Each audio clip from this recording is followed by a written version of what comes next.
आज आपण तूळ राशीचा विचार करणार आहोत. मागच्या वेळेस आपण तूळ राशीच्या गुणवैशिष्ट्यांबद्दल पाहिले.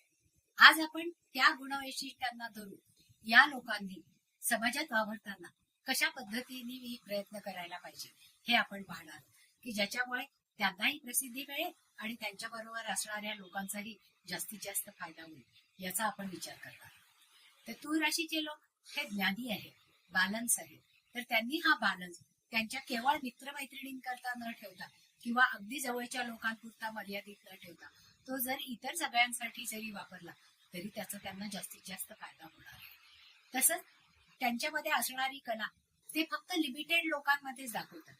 ती जर त्यांनी जास्तीत जास्त लोकांच्या समोर दाखवली तर त्याचा नक्कीच त्यांच्या प्रसिद्धीला आणि समाजालाही उपयोग होईल आणि त्यांनाही जास्त चांगलं ऍप्रिसिएशन मिळेल, की ज्याच्यामुळे त्यांना आनंद होईल आणि मोटिवेट होतील आणखी जास्त चांगलं काम करतील. आज